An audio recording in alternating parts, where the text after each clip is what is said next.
Mag-asawa na nga ba ang Econin? Totoo nga kaya ang chika na nagsasama na ang dalawa? At may kumalat na chismis na nirigaluhan ng aktor ng bagong bahay si Janine, kaya daw nakalipat ng bagong bahay ang aktres. Sa mga naglalabasan kasing paayuda ng Econin, marami ang nakakapansin na palaging nakikita na magkasama si Eco at si Janine sa isang bahay.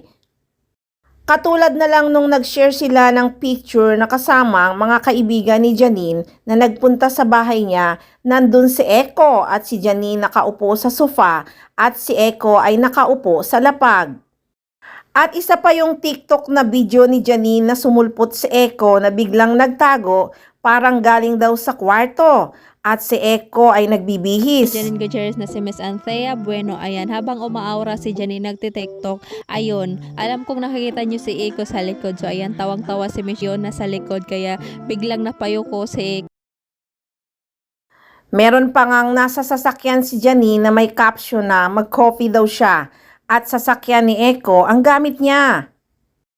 At itong kasalukuyan ay bumili ng mga gamit si Janine sa bago niyang bahay kasama si Eco. Sa totoo lang kasi guys, hindi talaga gawain ng mag-boyfriend ang bumili ng gamit sa bahay.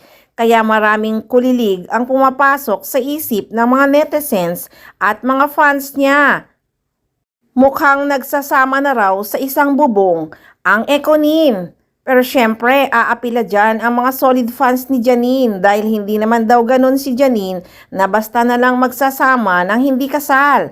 Kahit naman nga si Raver Cruz noon ay pumupunta din daw sa kondo ni Janine.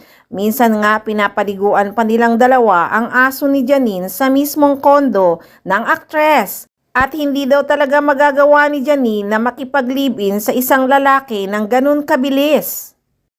Hays, marami lang kasi ang nagtataka at nagugulat sa mga paayudang naglalabasan na lagi ngang magkasama ang dalawa kahit na sa mismong bahay ng aktres.